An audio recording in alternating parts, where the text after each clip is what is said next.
자, 할렐루야. 자, 오늘도 하나님의 말씀을 통하여 우리의 심령과 가정과 교회 가운데 부흥이 이루어지는 축복이 있길 간절히 소망합니다.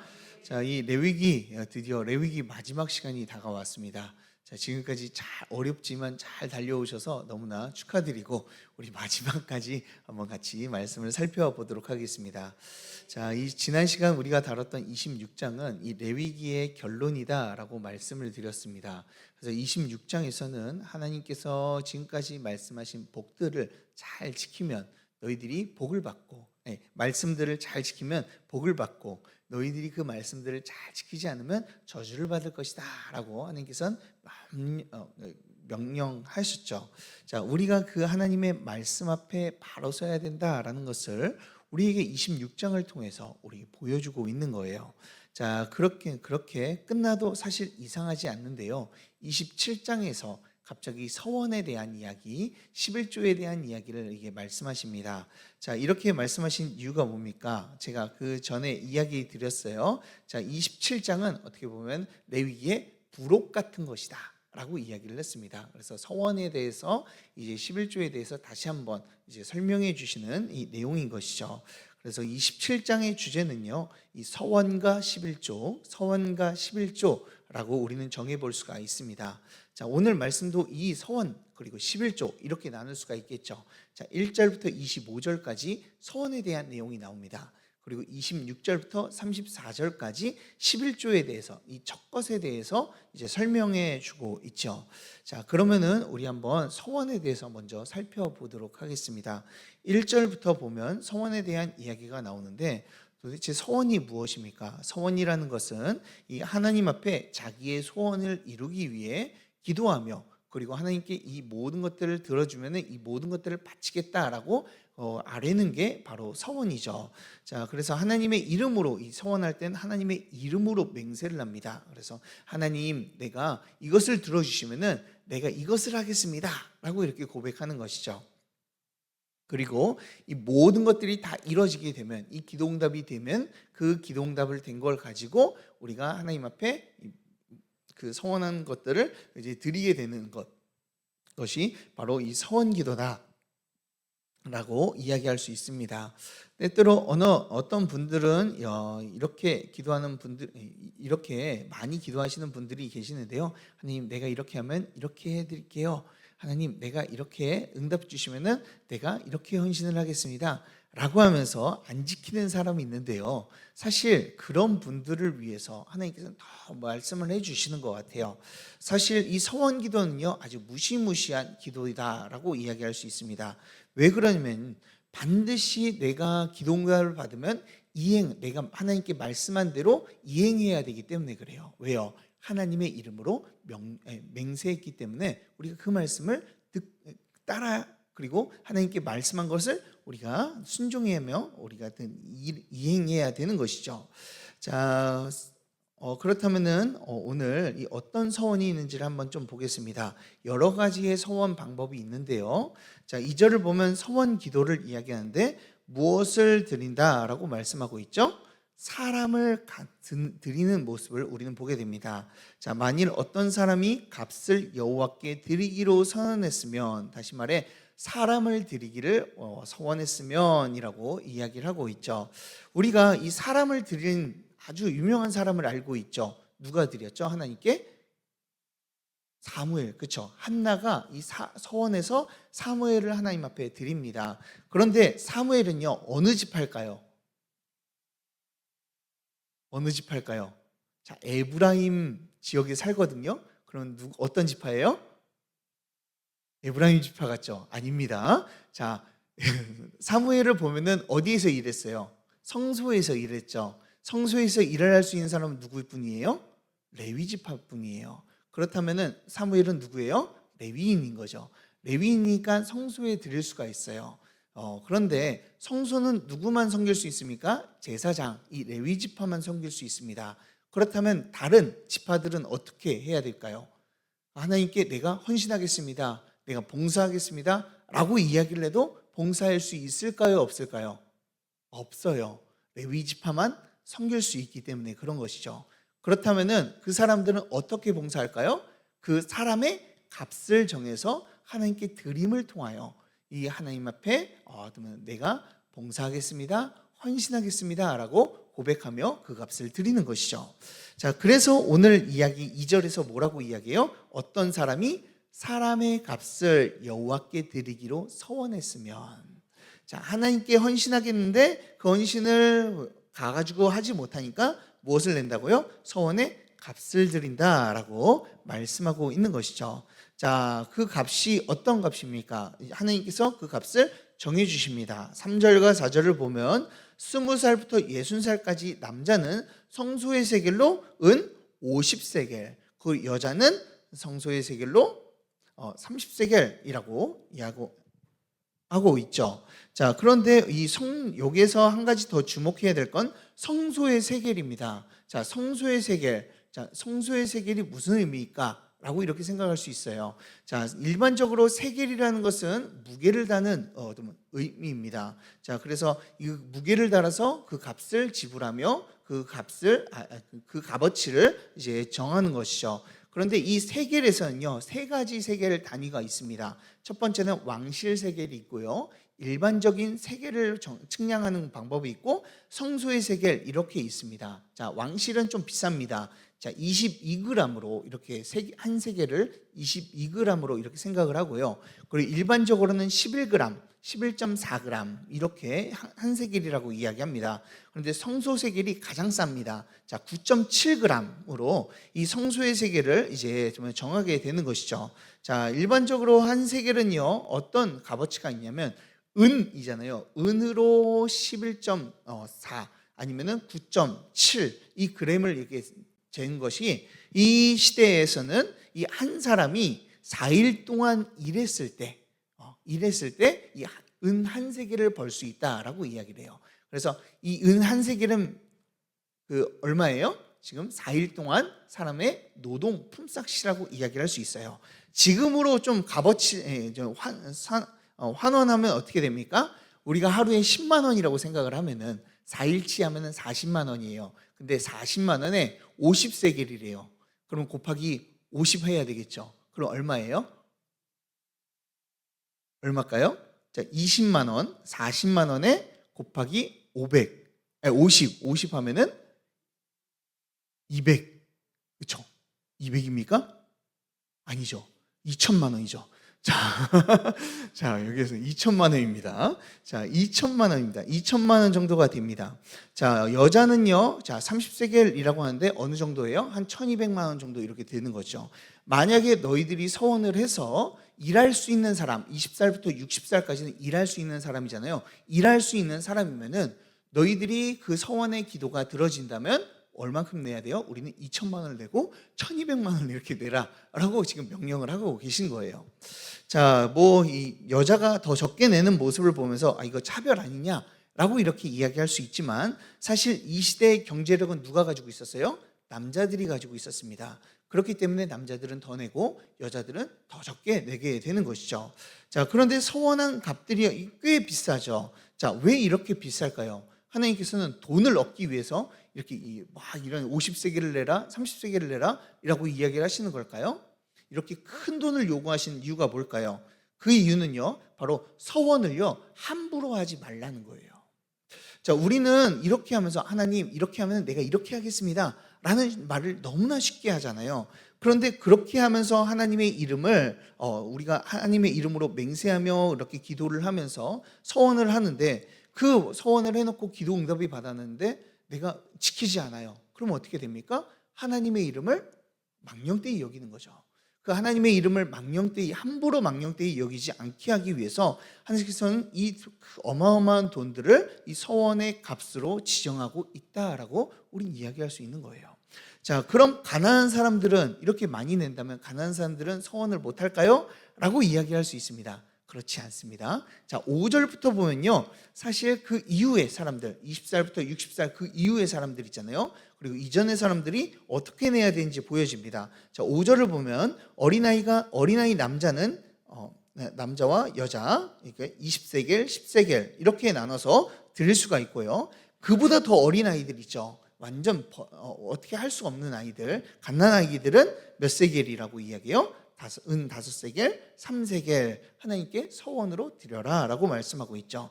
그리고 60이 넘으면 경제활동을 못 하잖아요. 그러니까 몇 세겔 내라고요? 그 절반인, 그것보다 훨씬 더 적은 15세겔과 10세겔을 하나님께 서원 제물로 드려라 라고 말씀하고 있죠. 자, 그리고 8절을 보면요, 그 중에서 서원하는 자가 너무나도 강합니다. 가난합니다. 그런데 하나님께 꼭 기도를 하고 하나님께 드려야 되겠어요. 서원을 해야 되겠어요. 그러면 어떻게 해야 됩니까? 그 제사장한테 그 기도가 들어져서 이제 하나님 앞에 서원 예물을 드려야 된다면 제사장이 가서 서원의 형편의 값을 정확히 측정합니다. 그런데 이 정도만 내세요라고 하면은 그것을 내면은 가난한 자도 충분히 서원을 할 수 있게 되는 것이죠. 자, 하나님께서 그냥 50세겔, 40세겔 내라 이렇게 명령하셔도 되는데 왜 이렇게 차별을 두시면서 이렇게 세겔을 내라고 명령하시는 걸까요? 자, 그 이유는요, 하나님께서 이렇게 하신 이유는 서원은 부자만 할 수 있는 것이 아니라 누구나 다 할 수 있다라는 것을 말씀해 주기 때문입니다. 자, 우리가 가난하든 부하든 상관없이 우리 모두가 서원할 수 있다라는 것을 알려주기 위해서요. 자, 이 말씀을 통해서 우리는 이 두 가지를 알 수가 있습니다. 첫 번째는요, 서원 기도는요, 함부로 할 수 있습니까? 없습니까? 없다라는 거예요. 자, 하나님의 이름을 망령되이 여길 수 있기 때문에 우리는 서원 기도, 이 하나님 앞에 헌신한다라고 이야기하는 것을 우리가 함부로 하면 안 되는 것이죠. 오히려 이렇게 헌신한 것들을 우린 가볍게 여겨서는 안 된다라는 거예요. 우리는 때때로 우리 하나님을 위해서 헌신할 때 이 기분에 따라 할 때가 있습니다. 내 기분에 내키면, 내가 기분이 좋으면 하나님 내가 헌신하겠습니다 라고 하면서 헌신을 해요. 그러다가 좀만 기분이 나쁘면 어떻게 합니까? 그 헌신에 대해서 나 헌신 안 할래요. 도저히 못 하겠습니다 라고 이야기를 하죠. 왜 그렇습니까? 자, 그 하나님에 대한 서원을 그리고 헌신을 아주 가볍게 여겨서 그런 기분에 따라서 좌지우지하며 하나님께 헌신하거나 헌신하지 않게 되는 것이죠. 하나님께서는 우리에게 요구하시는 것은요, 이 서원에 대한, 이 헌신에 대한 책임을 우리에게 지기를 원하세요. 책임 있는 헌신을 우리에게 요구하신다라는 것이죠. 하나님의 그 일이 너무나 소중한 일인 줄 알고 그 책임 있게 하나님의 말씀을 따르며 우리가 헌신하며 나아가야 되는 줄 믿으시길 바랍니다. 그러니 이 자리에 나오신 모든 성도님들은요, 우리가 하나님 앞에 서원하고 또한 헌신하는 것을요, 가볍게 여기는 것이 아니라 하나님의 그 말씀을 따르며 책임 있게 더욱더 나아가는 저와 여러분들 되길 주님의 이름으로 축복합니다. 자, 그리고 두 번째로는요, 무엇을 알 수 있냐면 하나님께 헌신하는 것은 누구나 다 할 수 있다라는 거예요. 돈이 있어야만 헌신하는 것이 아니라, 또한 서원하는 것이 아니라, 가난해도 나이가 들어도 나이가 적어도 하나님 앞에 헌신할 수 있고 서원할 수 있다라는 것이죠. 그래서 헌신은 누구만의 전유물이 아니라 이 하나님을 사랑하고 그리고 헌신하고 싶어하는 모든 자들이 할 수 있는 것이죠. 하나님을 향해 헌신하는 이 서원하는 마음이요, 우리 가운데 막 피어나왔으면 좋겠어요. 그래서 하나님께 영광 올려드리기를 원합니다. 내가 주님 앞에 헌신하기를 원합니다 라는 이 마음을 가지고 쭉 계속해서 나이가 많든 나이가 적든 상관없이 하나님 앞에 헌신하며 더욱더 나아가는 저와 여러분들 되길 주님의 이름으로 축복합니다. 자, 그러면 9절을 한번 보겠습니다. 자, 9절부터는요, 자, 지금까지는 사람에 대한 서원이었어요. 그럼 이번에는 가축을 서원했을 때를 이야기를 합니다. 자, 하나님께 서원 기도하면서 내가 이 가축을 드리겠습니다 라고 이야기하는 것이죠. 자, 이렇게 기도하면서 아직 태어나지 않는 소를 하나님께 드리겠습니다 라고 이야기를 합니다. 자, 그렇게 서원했는데 막상 태어나 보니까 이 하나님께 드릴 수 없는 이 부정한 이 짐승이면 어떻게 됩니까? 자, 그것에 대해서 이야기를 해주시는 거예요. 자, 그것 11절에서 이렇게 이야기하죠. 제사장에 끌고 가서 제사장의 정한 값, 그것에서 5분의 1을 더 내면 된다라고 말씀하고 있습니다. 자, 부정한 것을 끌고 가고 그리고 그 값을 제사장이 정한 다음에 그것의 5분의 1, 20%를 더해가지고 하나님께 드리면 된다라고 말씀하고 있죠. 자, 그리고 14절을 보면요, 가축뿐만 아니라 모두 서원을 할 수 있어요. 집을 담보로 서원을 할 수 있어요. 그래서 그 하나님, 내가 이 기도를 들어주시면 이 집을 드리겠습니다 라고 기도를 하는 거죠. 자, 그 집을 성전에서 그렇다면 그것을 드리면은 어떻게 됩니까? 성전에서 그것을 쓸 수가 있고요, 사람들을 위한 쉼터로 쓰든지 제사장의 안식터로 쓰든지 여러 가지로 쓸 수가 있는 거예요.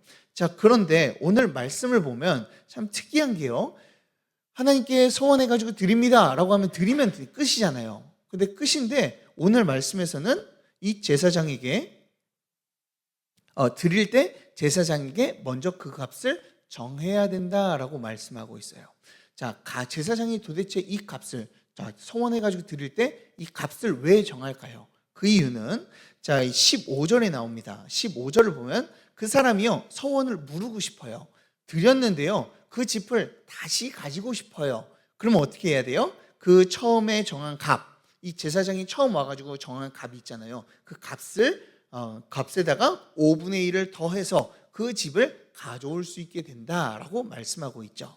자, 그리고 16절도 비슷합니다. 밭을 서원을 해요. 사실 밭은요, 하나님의 것이기 때문에 여기에서 밭을 서원한다라는 것은 그 경작권을 이야기를 하는 거예요. 경작을 할 수 있는 권한을 이야기를 하는데, 그것을 제사장에게 이것도 똑같이 이 집과 똑같습니다. 제사장이 이거 땅을 드리겠습니다 라고 이야기하자 제사장이 와가지고 첫 번째 하는 행동이 그 값의 소출을 봅니다. 그 밭의 소출을 봅니다. 그래서 소출에서 얼만큼 나는지, 1년에 얼마나 나는지, 그러면서 그 땅을 제사장이 가져가죠. 그리고 물으려면 어떻게 합니까? 경작권을 가져오려고 그 5분의 1, 그 땅과 그리고 5분의 1을 더해서 이제 제사장이 주었을 때 그 모든 것들을 이제 가져올 수 있게 되는 것이죠. 자, 여기에서 뭐 여러 가지도 또 있습니다. 뭐 희년까지 뭐 여러 가지의 그 문제가 있죠. 땅은요, 문제가 있습니다. 그 이유는 희년 때문에 그렇습니다. 자, 하나님의 응답되는 과정에서 내가 이 땅을 드리겠습니다라고 이야기했는데, 자, 희년이 지나갔어요. 그 땅을 팔아가지고 이제 희년이 지나갔습니다. 그리고 희년이 되돌아오면은 이 제사장이 이 모든 것들을 가져가게 되는, 다시요. 자, 서원을 해가지고 그 땅을 서원해가지고 그 하나님 서원의 기도를 기다리고 있는 겁니다. 근데 기다리는데 그것이 너무나 들어지지가 않아요. 그러니까 그 땅을 가져와가지고 이제 팔았습니다. 근데 팔았는데 기도 응답이 되었어요. 그러면 그 판 땅을 사실 하나님께 드려야 되잖아요. 근데 드려야 되는데 지금 내 것이 아니니까 드릴 수가 없잖아요. 그러면 어떻게 됩니까? 희년이 지날 때까지 기다렸다가 희년이 되면은 그 모든 땅은 누구에게 귀속되면 제사장에게 귀속이 되어집니다. 그런 다음에 그 땅은 다시 영영 물을 수가 없는 땅이 되어버려요. 자, 왜 이렇게 행동을 하는 겁니까? 하나님께서 왜 이렇게 명령하시죠? 그 이유는 하나님께 서원한 땅이면 그 땅을 소중히 여겨야 되잖아요. 근데 자신의 욕심 때문에 그리고 자신의 이득 때문에 그 땅을 팔아버린 겁니다. 하나님의 약속을요, 경시한 거예요. 그러다 보니까 그 땅이 이제 희년이 응답이 되어서 그 땅을 돌려주게 될 때, 서원을 제물로서 드리게 될 때 어떻게 됩니까? 이 제사장에게 완전히 귀속되어서 그 사람의 그 땅을 잃어버리게 되는 것이죠. 자, 이렇게 좀 복잡한 내용들이 이렇게 나오게 됩니다. 자, 그런데 우리가 좀 단순하게 생각해 보면요, 이렇게 생각할 수 있어요. 짐승, 집, 부동산 모두 뭐가 될 수 있다? 서원의 대상이 될 수 있다라는 것을 말씀해 주고 있죠. 자, 그런데 우리가 서원의 내용을 보았을 때 서원이 막 무르고 막 하나님께 드리고 막 이런 것들이 있잖아요. 자, 이런 것들을 보았을 때 서원이 절대적일까요? 아니면은 상대적일까요? 상대적이죠. 절대적이지가 않습니다. 아주 상대적입니다. 사람의 사랑값을 물을 때도 내가 서원하겠습니다 라고 하는 것에는 이 물으는 것이 없지만 다만 형편과 처지에 따라 그 값이 달라지게 되죠. 그리고 또한 이 짐승과 다른 물건들, 집과 밭, 토지 같은 것에서는 이 하나님께 바쳐야 되는데 바치지 못할 때는 정한 값에 5분의 1을 더해가지고 그것을 갚으면 되는 거예요. 하나님께 집을 드리기는 했지만 이 서원한 것을 다시 하나님께 드려서 이제 다시 찾아올 수 있는 그런 일들도 일어나게 되는 것이죠. 자, 이런 것을 보았을 때 우리는 무엇을 깨달을 수 있습니까? 하나님께서는요, 이 무자비한 하나님이 아니시다라는 거예요. 우리가 하나님께 말씀을 드려서 그 말씀을 지키기 위해서 우리의 삶이 파괴되거나 그리고 우리 삶이 망가지는 것을 하나님께서 내버려 두시는 분이 아니시다라는 것이죠. 그래서 무리하게 헌신하시는 분들이 계세요. 괜히 갚지도 못할 빚을요 내가지고 내가 하나님께 드리겠습니다 라고 이렇게 하시는 분들, 그리고 또한 가정을 돌보지도 않고 교회에만 있어가지고 헌신하시는 분들, 이런 헌신들을요 하나님께서는 좋아하신다 안 좋아하신다? 안 좋아하신다라는 거예요. 하나님께서 원하시는 것은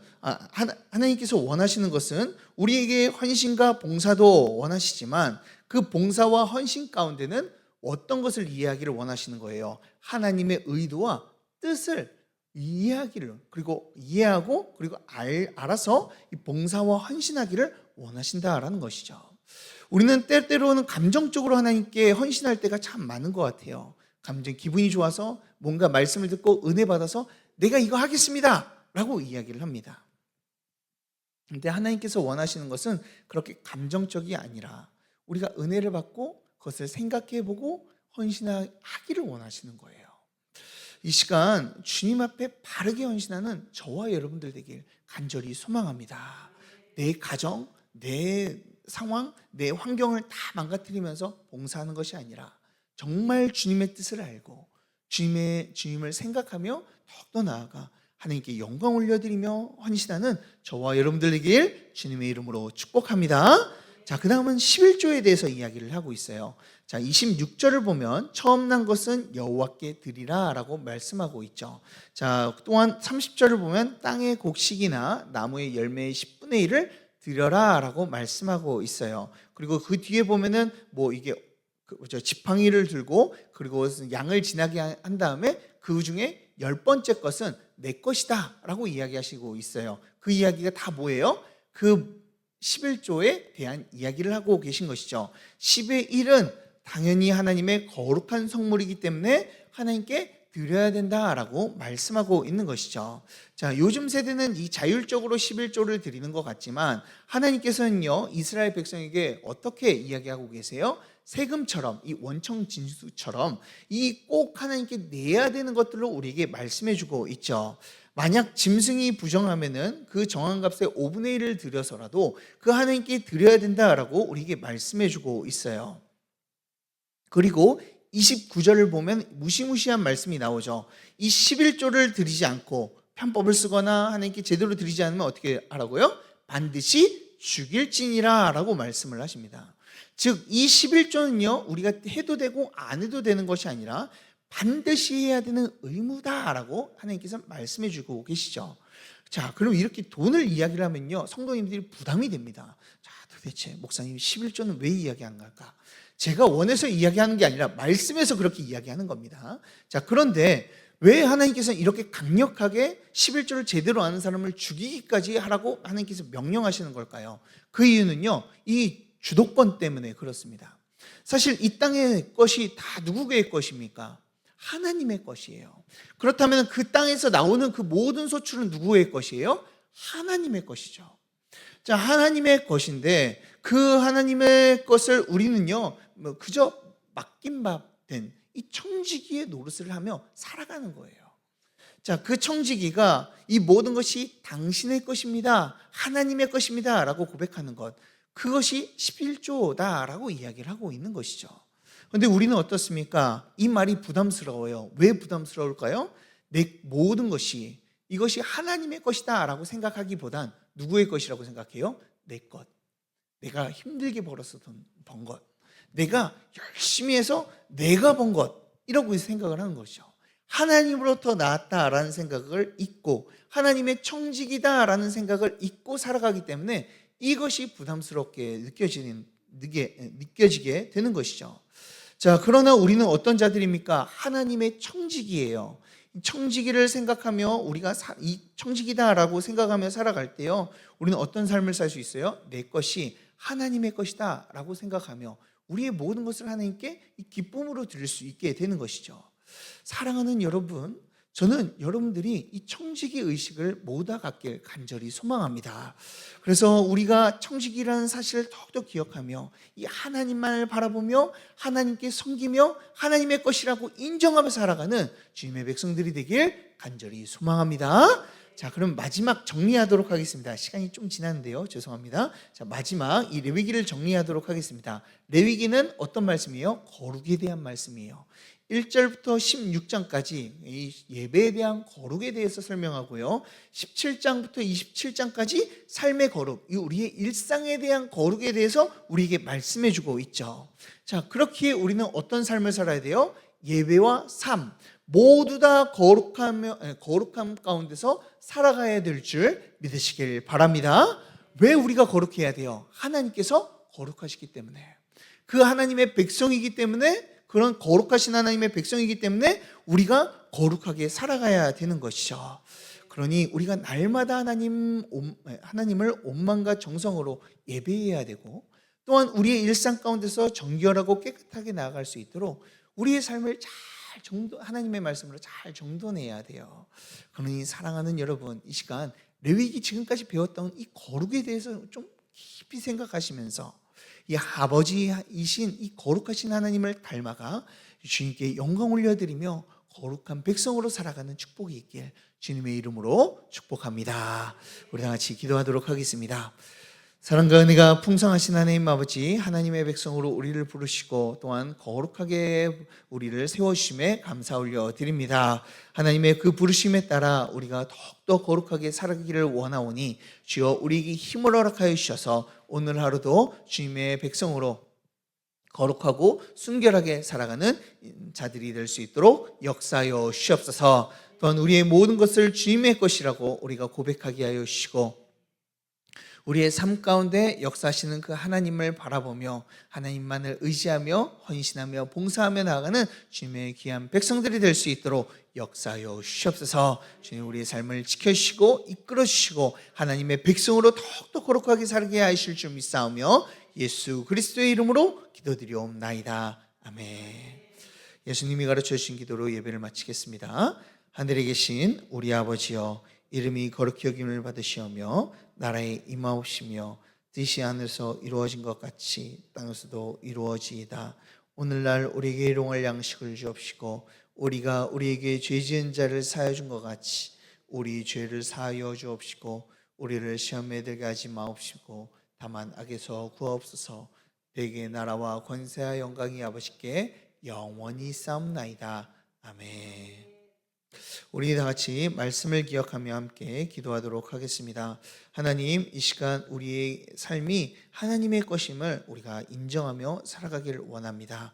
주님, 나의 것, 내 것이라고 이야기하는 것이 아니라 나의 모든 것이 하나님의 것이라고 이야기하는 이 청지기의 의식을 가지고 살아가는 자들이 되게 하여 주시옵소서. 주님, 우리의 삶을 주님께서 홀로 받아주시고 주님의 큰 은혜와 복이 우리의 삶을 가득 채우는 역사가 일어나게 하여 주시옵소서라고, 또한 우리의 삶이 더욱더 거룩을 향해 달려나가기를 원합니다. 거룩을 향해 달려나가는 힘을 허락하여 주시고 아버지의 뜻을 따라 살아가는 주님의 백성들이 될 수 있도록 주님 우리 가운데 성령으로 역사하여 주시옵소서라고, 우리 교회에 참된 부흥이 일어나도록 또한 우리 원로 목사님과 사모님과 그리고 저를 위해서 주님 기도해 주시며, 또한 환우들과 연매랑 권사님의 이 암투병을 위해, 또한 우리 다음 세대 이제 수련회가 여름성경학교와 수련회가 시작됩니다. 주님, 이 여름 행사 가운데 주님 함께해 주셔서 우리 다음 세대를 만나 주시옵소서라고, 우리 다 같이 주여 세 번 외치고 간절한 마음으로 예배를 놓고 말씀을 가지고 함께 기도하도록 하겠습니다.